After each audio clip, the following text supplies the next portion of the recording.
सत्र में सभी गविसिद्ध भाई बहनों को शुभाशीष।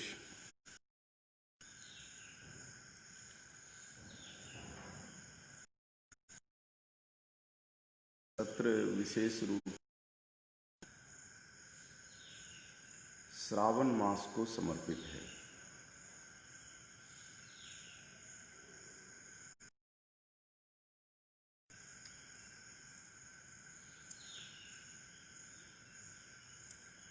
बारह महीनों में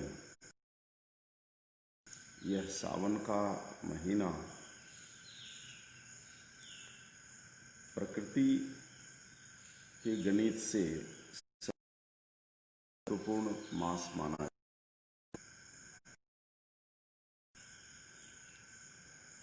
श्रावण मास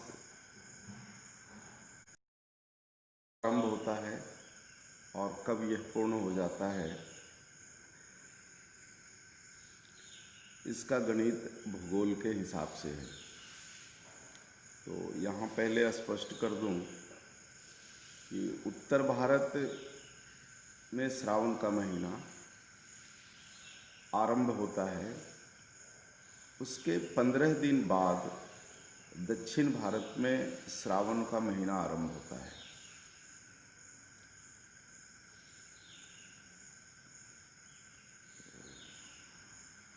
उत्तर भारत में श्रावण का महीना आरंभ हो चुका है, लेकिन दक्षिण भारत में श्रावण का महीना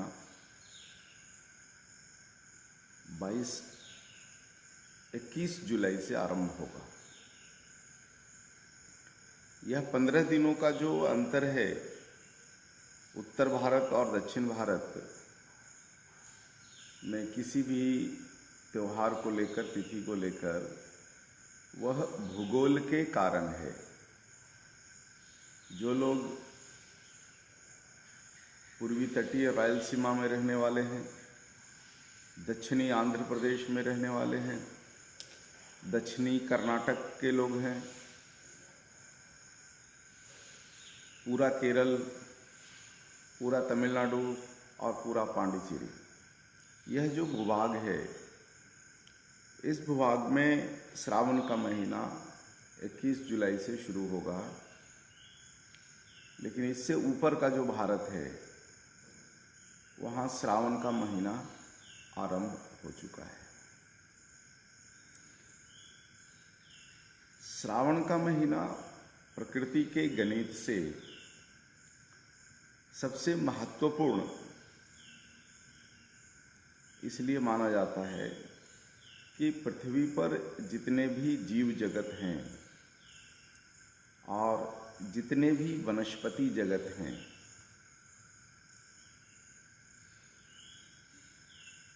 इनमें पंच महाभूतों के समीकरण बदलने के कारण एक आवेग उत्पन्न होता है।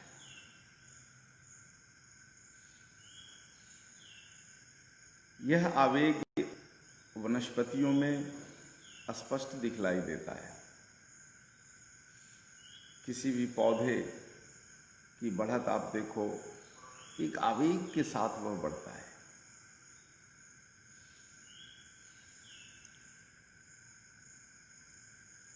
पूर्वी और मध्य भारत में जो जंगल हैं, ग्रीष्म ऋतु में पतझड़ के कारण केवल उनकी टहनियाँ बचती है, लेकिन जैसे ही श्रावण महीना आरंभ होता है, उन वनस्पतियों में कोमल पत्तियां निकल जाती है और पूरा वृक्ष एक दुल्हन की तरह सज जाता है। वृक्ष अपने कोमल पत्तियों और पुष्प से स्वयं का श्रृंगार कर लेता है। इसी प्रकार से छोटे छोटे घास, छोटे छोटे पौधे सभी अपनी बढ़त में रहते हैं, अपने आवेग में रहते हैं। सूरज की प्रचंड गर्मी और भूमि में पर्याप्त जल की मात्रा दोनों के कारण पौधों में पोषकता बहुत मिलती है।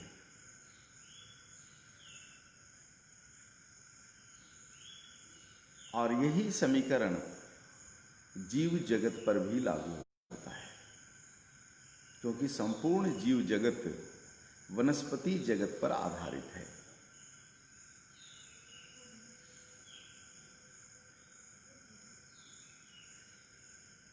तो जीव जगत में आज सबसे महत्वपूर्ण है मनुष्य, और मनुष्य एक सामाजिक प्राणी है। सामाजिक प्राणी और असामाजिक प्राणी जो सामाजिक व्यवस्था में नहीं रहते हैं, इनके व्यवहार में एक विशेष अंतर होता है। जो सामाजिक प्राणी है, गृहस्थ में रहने वाला है, इनकी भावनाओं में कभी भी आवेग नहीं आना चाहिए। लेकिन वहीं जंगलों में रहते हुए जो सामाजिक जीवन नहीं जीते हैं, उनके स्वभाव और व्यवहार में एक आवेग होता है। स्वभाव और व्यवहार में जब आवेग, स्वभाव और व्यवहार का जब आवेग निम्न स्तर पर रहता है, तभी मनुष्य समाज में रहने लायक सामाजिक और गृहस्थी होता है। लेकिन इसके विपरीत समाज में रहते हुए यदि हम अपने स्वभाव और व्यवहार में आवेग उत्पन्न कर लें, तो गृहस्थी में रहते हुए, समाज में रहते हुए भी व्यक्ति अपनी मनुष्यता को खो देता है। यह श्रावण का महीना सभी के लिए बढ़त का महीना है, बढ़ने का महीना है, सजने और धजने का महीना है, श्रृंगार का महीना है। स्वयं पृथ्वी हरे भरे वनस्पतियों से दुल्हन की तरह सज जाती है। जितने भी जीव जगत हैं, ये सभी जीव जगत जल के प्रवाह के कारण, पर्याप्त जल की उपलब्धता के कारण धरती पर आ जाते हैं। विशेषकर सर्पश्री वर्ग, जो रेंग कर चलने वाला वर्ग है, वो धरती के ऊपर आ जाता है। और हम देखते हैं कि हमारे घरों के अंदर श्रावण के महीने में सर्प का निकलना, बिच्छू का निकलना, कीट पतंगों का जमावड़ा, ये सब सारी चीज़ें, छोटे छोटे जीव जगत निकल करके और अपनी सुरक्षा के लिए हमारे घरों में भी आ जाते हैं।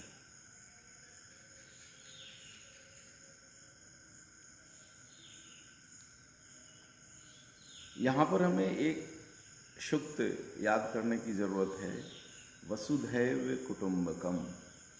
वसुधैव, जो जीव जगत या जो वनस्पति जगत हमारी वसुधा को धारण करता है, हमारी वसुधा को धारण करने वाला है, जो जीव जगत और वनस्पति जगत, वसुधैव कुटुंबकम, वे सभी हमारे कुटुंब हैं, वे सभी हमारे रिश्तेदार हैं, हमारे सगे संबंधी हैं। इसको श्रावण के महीने में हर व्यक्ति को साकार कर लेना चाहिए। यानी हमारी वसुधा में, यानी हमारे घर के आसपास में, हमारे गांव के आसपास में, यही हमारी वसुधा है। हमारा गांव हमारी वसुधा है। तो हमारे गांव में, गांव के आसपास में, हमारे घर में और घर के आसपास में जितने भी जीव जगत हैं और वनस्पति जगत हैं, ये सभी हमारे कुटुंब हैं, संबंधी हैं। इनका नुकसान ना करो। तो इस श्रावण के महीने में अहिंसा के भाव को जागृत कीजिए। प्रयास करें कि अपने हाथों से एक चींटी की भी हत्या ना हो, क्योंकि यह महीना सबके लिए बढ़त का महीना है। सबको प्रकृति अवसर देती है बढ़ने के लिए, विकास करने के लिए, और हमारे और वनस्पतियों के विकास से ही धरती दुल्हन की तरह सजती है। तो धरती के लिए जो है, हमारी पृथ्वी के लिए ये सबसे खुशी का महीना होता है। इसलिए श्रावण के महीना में कोशिश करनी चाहिए कि अपने हाथों से एक चींटी की भी हत्या ना हो जाए, जीव जगत की रक्षा करें हम। हमारे घरों में इस तरह के कोई अगर जीव आ जाएं तो उन्हें उठाकर, पकड़कर या किसी विधि से उनको बाहर आप कर दो, उनकी हत्या ना करो। जितने भी वनस्पति हैं हमारे घरों के आसपास या गांव के आसपास, इनको अकारण इनका नुकसान मत कीजिए। अब कुछ विषय पर आज चर्चा करूंगा अपने खान पान की व्यवस्था पर, कि सावन के महीने में जब वनस्पतियों को हमें नुकसान नहीं पहुंचाना है, नहीं तोड़ना है, तो ऐसे में हमारा खान पान और हमारे रसोई घर की व्यवस्था कैसी हो। आयुर्वेद की दृष्टि से अगर इस महीने को देखें तो यह महीना भी हमारे जीवन के लिए, हमारे स्वास्थ्य के लिए बहुत ही महत्वपूर्ण का महीना है। इस महीने में गाय के दूध को वर्जित किया गया है। केवल गाय नहीं, किसी भी जीव के दूध के सेवन को वर्जित किया गया है।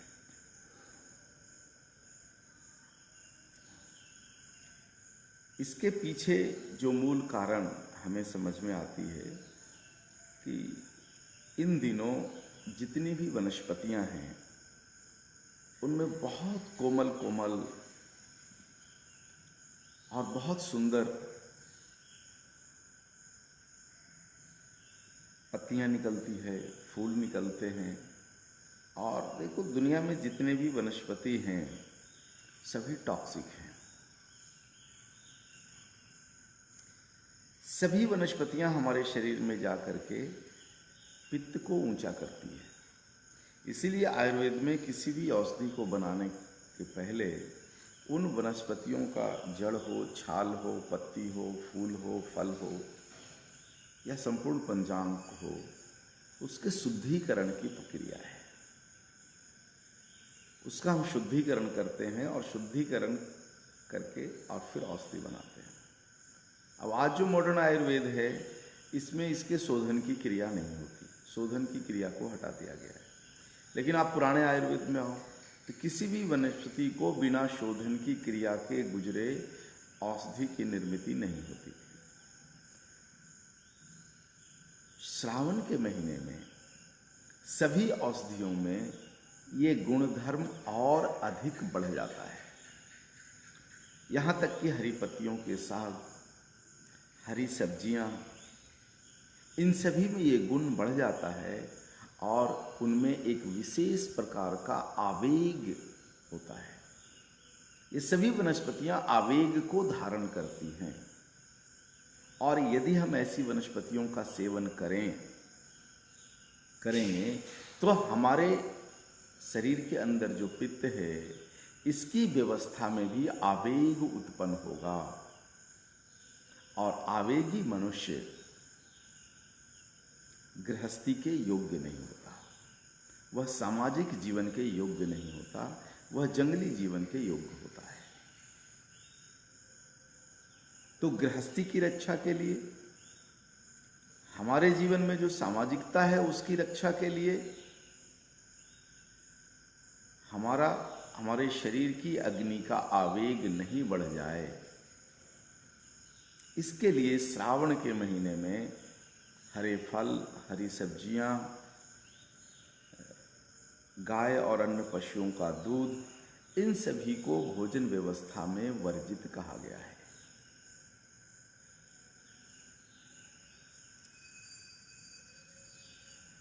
इसका सेवन नहीं करना चाहिए। लेकिन यहाँ पर एक विषय हमें समझ लेनी चाहिए कि ऐसे छोटे बच्चे जिनका जीवन दूध पर ही निर्भर है, उनके लिए यह वर्जित नहीं है।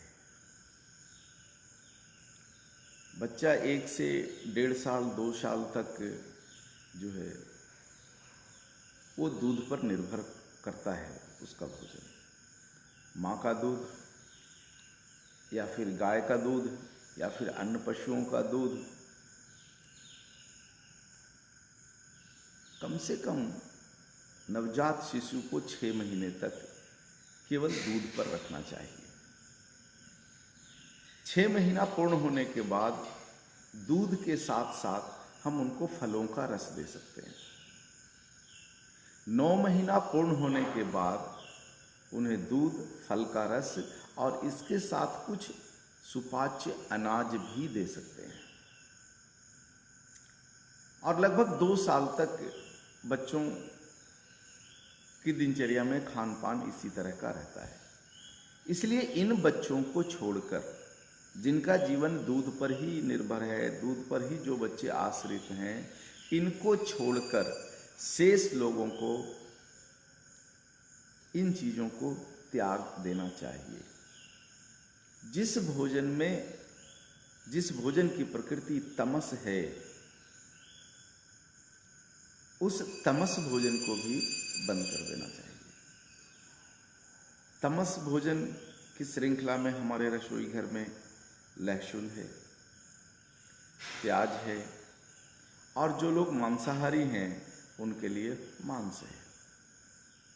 तो मांसाहारियों को भी कम से कम श्रावण के महीने में मांसाहार का त्याग करना चाहिए। जो शाकाहारी हैं उनके लिए रसोई घर के अंदर जो तमस प्रकृति की जो चीज़ें हैं उनका हमें त्याग कर देना चाहिए।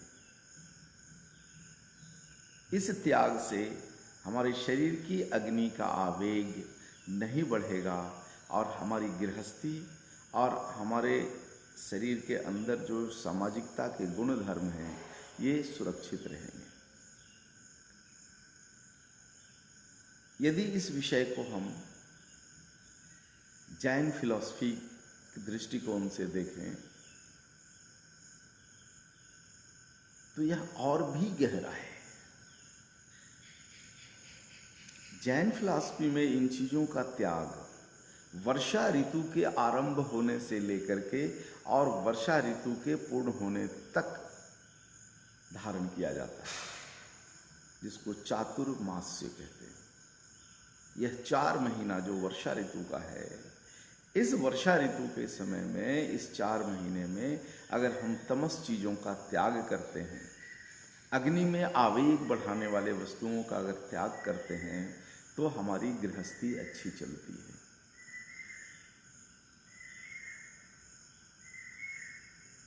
वैष्णव परंपरा में भी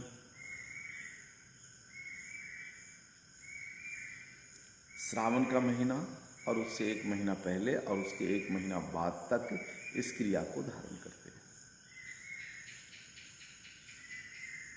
और कम से कम सावन के महीने में तो इसे सख्ती के साथ आयुर्वेद में पालन करने के लिए कहा गया है। तो हम अपने रसोई घर में जो है ये एक बदलाव लेकर के आ जाएं। उत्तर भारत में श्रावण का महीना 5 या 6 तारीख को शुरू हो चुका है। हमारे यहाँ दक्षिण भारत में यह जो है 21 जुलाई से शुरू होगा श्रावण का महीना। तो हम अपने रसोई घर में बनने वाले जो पकवान हैं इन पर विशेष रूप से ध्यान देना चाहिए हमें। अब यहाँ पर एक प्रश्न उठेगा उन गविसिद्धों के लिए जिनके घर में गाय है और गाय दूध देती है। तो उनके लिए एक दिशा है कि श्रावण के महीने में गाय के बछड़ों को अधिक से अधिक दूध पीने दीजिए। इतना दूध पीने दो जितना में उनका पेट खराब नहीं आए। दूध निकालना ही पड़ेगा, क्योंकि कुछ गाय की जो हमारे यहाँ प्रजातियाँ हैं, इनके थन में अपने बछड़े से कई गुना अधिक दूध बनता है। जैसे गिर नस्ल की गाय है, थारपारकर है, सिंधी है, ये जो प्रजाति की गायें हैं इनके थन में दूध बहुत होता है, अपने बछड़े को पिलाने से कहीं अधिक होता है। तो ऐसी गाय जिनके पास है उनको तो दूध निकालना ही पड़ेगा, उसको छोड़ नहीं सकते। जो छोटी प्रजाति की गायें हैं जिनके थन में पौन लीटर आधा लीटर दूध होता है, उन गायों के बछड़े को पूरी तरह से छोड़ सकते हैं कि वे माँ का दूध पी ले जितना मन है उतना। लेकिन जिन गायों का दूध निकालना ही है, अगर नहीं निकालोगे तो उन्हें थैलेला की बीमारी हो जाती है, इसलिए दूध तो निकालना ही पड़ेगा। फिर इस दूध को करें क्या? तो आप इस दूध को दही बना लीजिए, दही बना करके छाछ बना लीजिए। दूध जब दही बनता है और दही से जब छाछ बनती है तो इस मंथन की क्रिया में उसका आवेग शून्य हो जाता है। इसलिए छाछ का सेवन कर सकते हम, लेकिन चूंकि छाछ में जल की मात्रा अधिक है और वायुमंडल में भी जल की मात्रा अधिक है, इसलिए कहीं कहीं पर आयुर्वेद में छाछ को भी निषेध किया गया है। लेकिन यदि हमें छाछ का उपयोग करना है तो कड़ी बना करके कर सकते हैं। जब इस छाछ में बेसन, हल्दी, मिर्च, काली मिर्च, ये सारे चीज़ जब इसमें जुड़ेंगे और जुड़ करके वो जब अग्नि पर उबलेगा तब उसकी तासीर बदल जाती है। तो हम कड़ी का सेवन कर सकते हैं। और इस कड़ी में अगर बेसन के पकौड़े अगर डाल दें बना करके, तब ये कड़ी और भी सावन के महीने में अद्भुत हो जाता है। पकौड़े वाला कड़ी,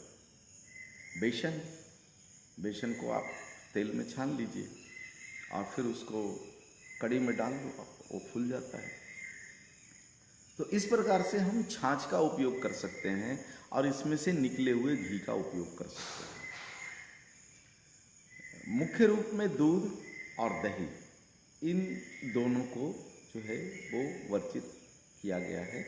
छाछ हम जीरा, नमक, चूना मिलाकर भी ले सकते हैं और ज़्यादा सुरक्षित करने के लिए इसको कड़ी में परावर्तित करके ले सकते हैं।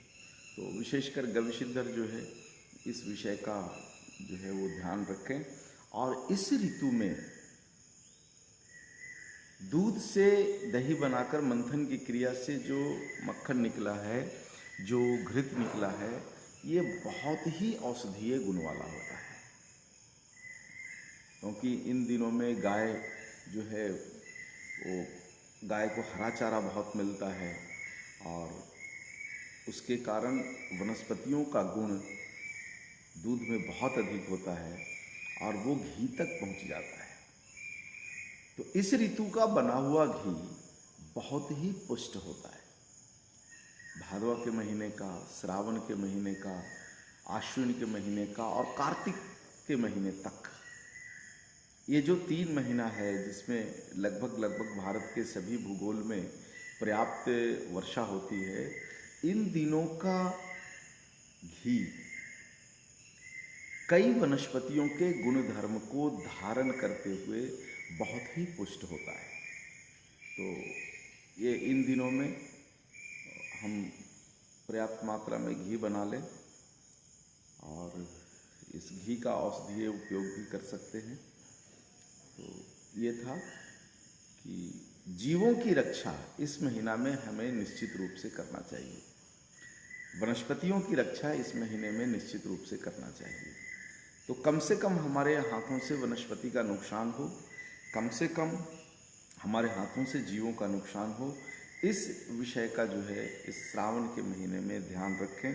श्रावण के महीने के अधिपति जो हैं वो भगवान शंकर हैं, शिव हैं, और इसीलिए जो है शिवलिंग के ऊपर बेल पत्र चढ़ाया जाता है। अब देखो यहाँ पर एक विरोधाभास है कि हमारे हाथों से वनस्पति का कम से कम नुकसान हो, लेकिन शिव जी को बेलपत्र चढ़ेगा। तो बेल के पेड़ों से बिना बेल के पत्र को तोड़े कैसे हम शिव जी को अर्पण कर सकते हैं? तो यहां पर एक विरोधाभास है। तो बेल के पेड़ की तासीर बिल्कुल अलग है। सावन आने से पहले बेल का वृक्ष जो है अपनी कोमल और नई पत्तियों से सज धज जाता है, और बेल के पत्ते जब हम तोड़ते हैं तब उस वृक्ष में एक विशेष आवेग उत्पन्न होता है और वो ज्यादा से ज्यादा पत्तियां उगा देता है। दूसरे जो वृक्ष हैं, दूसरी जो वनस्पतियां हैं, उनमें और बेल के वृक्ष में ये अंतर है। इसलिए जब हम श्रावण में बेल के पेड़ की कोमल पत्तियों को तोड़ते हैं तब उस वृक्ष में बढ़ने का आवेग और बढ़ जाता है।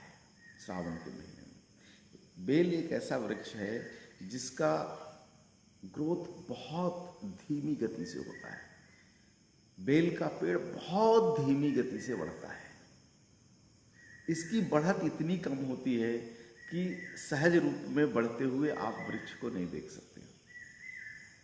लेकिन उस वृक्ष से यदि हम सावन के महीने में उनके पत्तियों को तोड़ लें तब उनमें बढ़त का आवेग बढ़ जाता है।